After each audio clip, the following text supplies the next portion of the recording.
Hello, hi, this is Fagala the Umar once again. Uh, Allow me to remind you that if it's your first time to watch my videos, kindly help me subscribe to my channel and also like the video. Okay. To remind you, last time in our previous tutorial we looked at the deflection check, still as a part of our hollow block with the slab design series.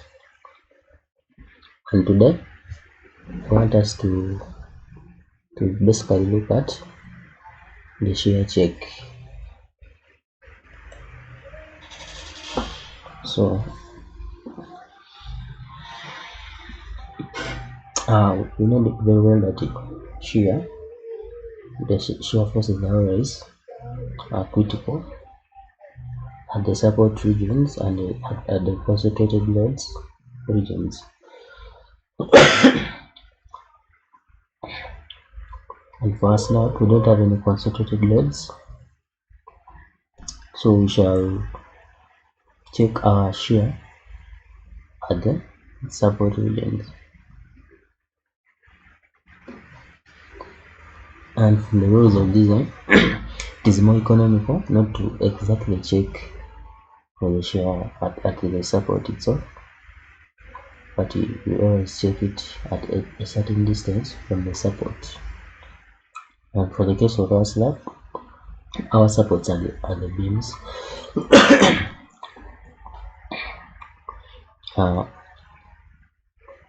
For these ribbed slabs in particular,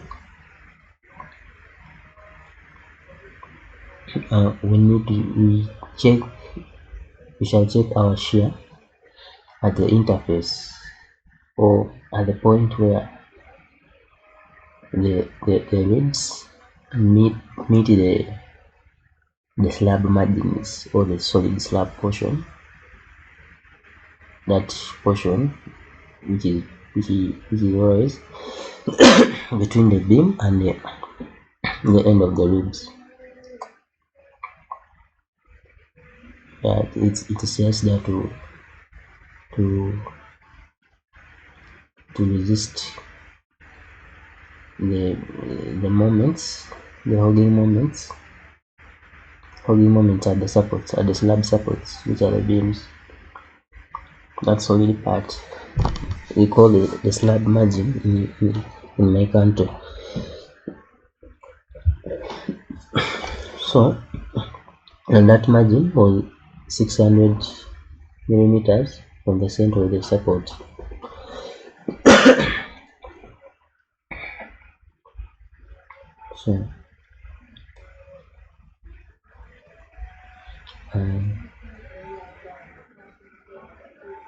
So at the support itself, from the coefficients table, the shear coefficients table, maximum shear occurs at first interior support. So we shall design for that shear and the interior support.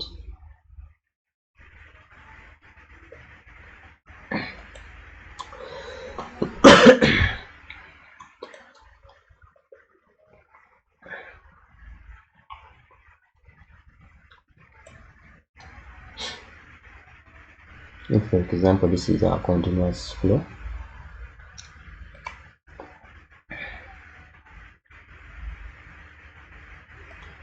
have that beam, have another beam here, another beam, just like that, such that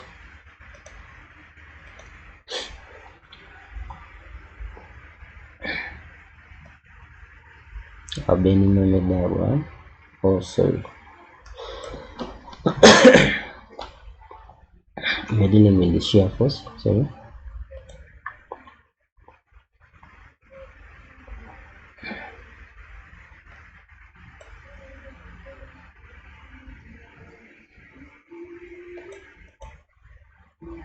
Such that our shear force diagram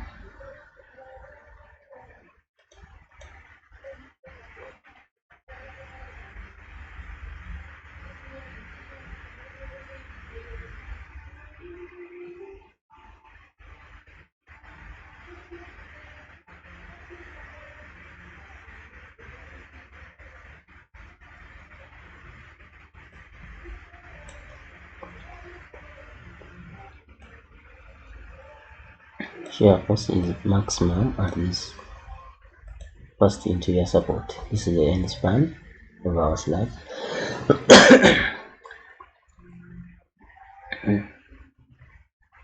So the shear force will be maximum at this point.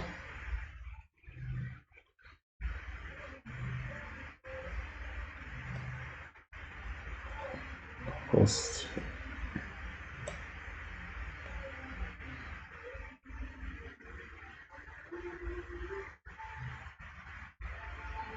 oh sorry. Okay.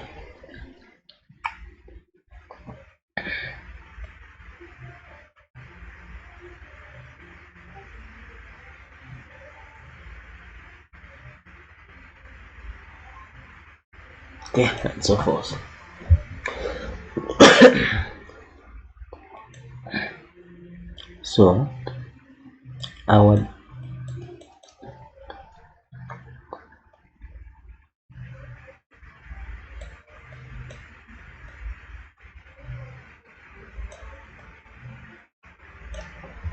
So our design shear force will be the greatest value of these two values. The one that will be greater will be our design shear force.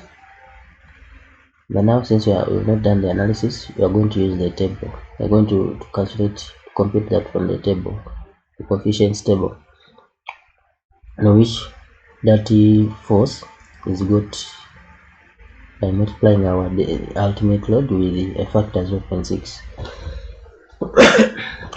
and we end up getting 11.79 kilonewtons as our shear force at the support, at that first interior support. That is our design shear force. But now we are going to base our design at a point 0.6 meters from the center of this support, whereby that will be our design shear force. So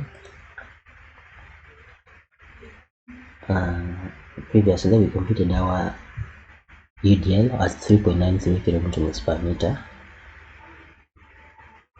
and if the shear force here at the support here is 11.79, which means to get the one here we shall have to just deduct the total load at this portion. Now we just get this UDL and multiply it with 0.6, then we subtract from since shear is greatest here, of course, as you move along the span, it keeps reducing. Okay? So that's how we subtract. Yeah. So our design shear force now will be 9.43. That will give us a quite economical design.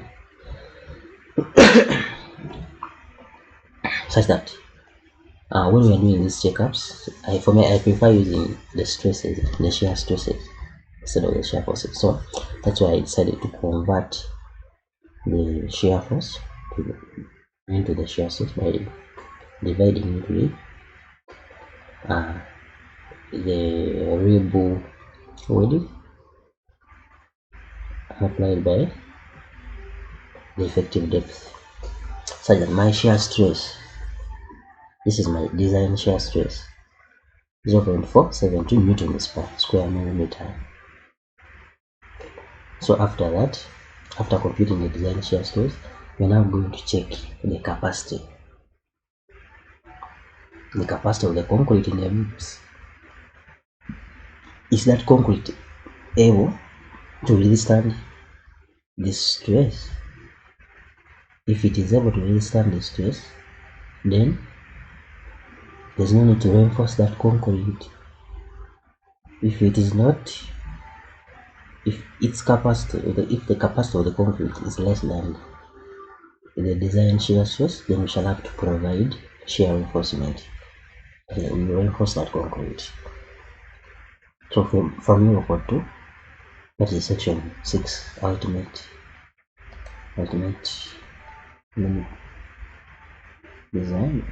Section 6.22, we get this equation for our design shear resistance.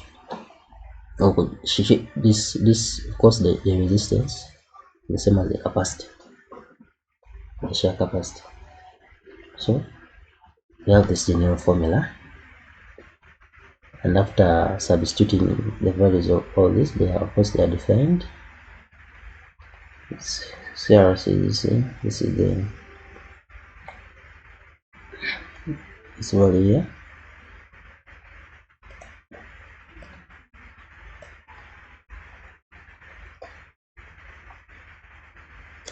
Defined as 0.18 over gamma C.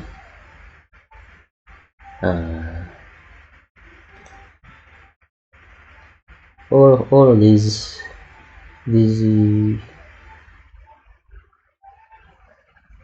characters are defined. K is defined. Then mean. So after that this equation is simplified to this.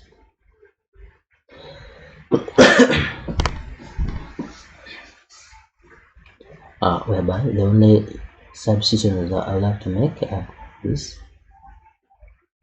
Okay, this is reinforcement ratio, area of tensile steel that extends beyond the section under consideration by at least a full anchorage made plus 1 effective depth. Okay, so what this statement means is that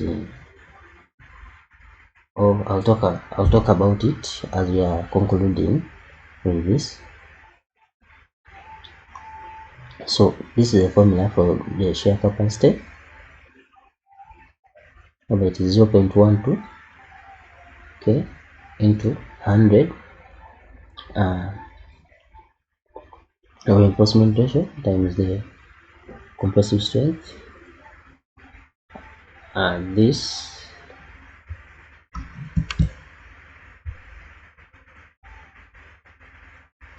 to the power third, and it should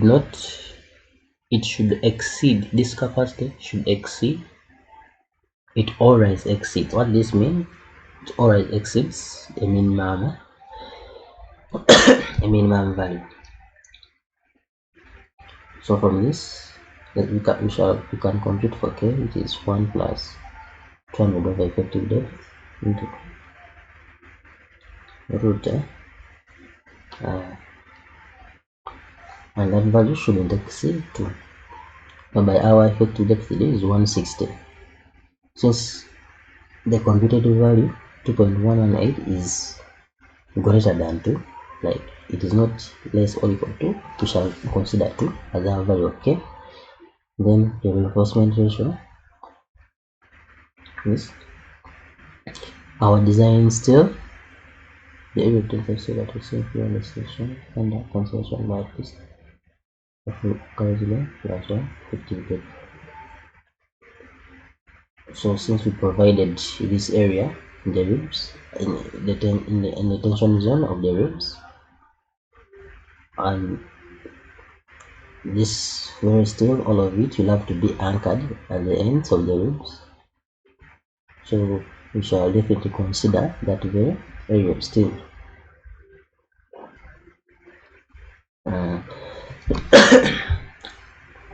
And then the breadth of our ribs is 125 and the effective depth is 160. After computing that, we get a figure which is less than, which is less than 0.02, definitely we shall consider that. And then the other thing we have to calculate for is the minimum capacity, minimum shear capacity, which is given by this expression, whereby we already have K, and the compressive strength given in our question was 25. Please, once again, this is a continuation of our ribbed or hollow block ribbed slab design series, whereby if you have not watched the previous videos, please, I can request you to go back and follow up, such that you do not get confused, or you do not ask very many questions. All these are in that equation that we are following. So after making the necessary substitutions, we end up with our minimum shear stress as 0.495, such that whatever we get here should not be less than this. In case it is, we shall definitely consider this figure. So going back to our capacity equation, 0.12 times K, which was 2, then into bracket 100, our reinforcement threshold was 0.00785 multiplied by the compressive strength of the concrete. Now this to power third, only this, whatever is in these square brackets. After computing this, we got 0.647 newtons per square millimeter, which is definitely greater than 0.495, our minimum shear capacity. Now note, so this is the shear capacity of the ribs of the concrete. Our ribs are able to withstand shear stress of 0.647 without need for reinforcement, and our design shear stress was 0.472, we calculated above here, which definitely means we don't need now to provide shear reinforcement in the ribs, because the concrete itself can withstand the shear stress. Okay, and now where these statements becomes crucial. This is the area of tensile stress that extends beyond the section under consideration. This means that steel should be anchored, well anchored. Yes, should be anchored.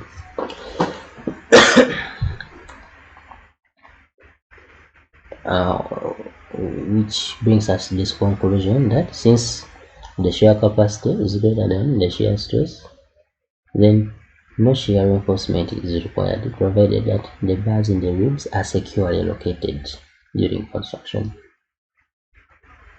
Yes. So for the section considered, which our section was 0.6 meters from the center of the support, the area of steel used in computing this, or the area of steel at that section, or the bars at that section, should be well anchored during construction in order for these calculations to stand. Alright, then as the last part in this ribbed hollow block ribbed slab series, at the site we always provide a reinforcement mesh at the top that covers everything. It covers our it covers the entire slab. Yeah, and this reinforcement has various uh, uses. For example, it will control the cracking, and also it will also distribute to distribute it will do the distribution of loads to the main bars. Okay, and that reinforcement is designed for as a minimum requirement. Yes, and of which this is the formula for any minimum steel. This is the formula used to design for minimum steel, and it is the value which depends on the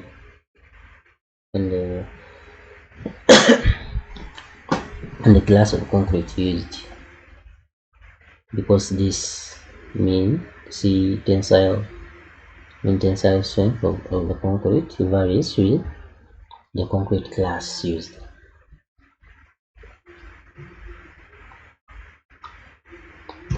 Okay,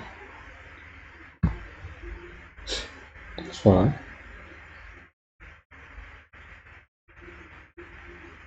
and then B, we provide this in the topping. Yes, in the topping, which in our question the topping was 60 millimeters. So B, our B will be 1000 millimeters, as it is always what we use when designing solid slabs, because our topping is a solid portion. And then B is the effective depth, but this time around we are using the thickness of the topping itself as our depth. Okay, and then the mean tensile strength of the concrete is given by this formula. You check Euro code 2 under material properties. Yeah, then you go to concrete, you will find this formula. So just substitute for the compressive strength, and you get this as our tensile strength for the concrete. And then our yield strength stress given the question was 500 newtons per square millimeter, so such that our area of C required. So in a meter, the area of C we require is 81 mm per meter of the topping, and it should be greater than the minimum. The minimum is this, which after making the substitutions for the breadth and the depth, we end up 78, whereby our required steel is greater than the minimum 81.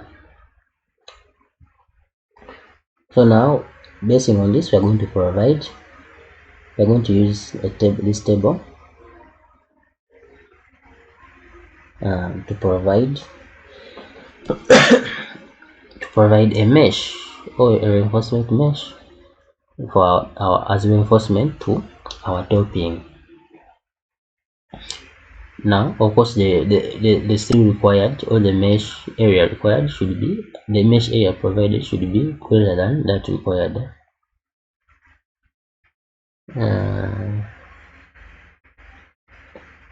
Now we always use the square mesh. We use the square mesh in my country. So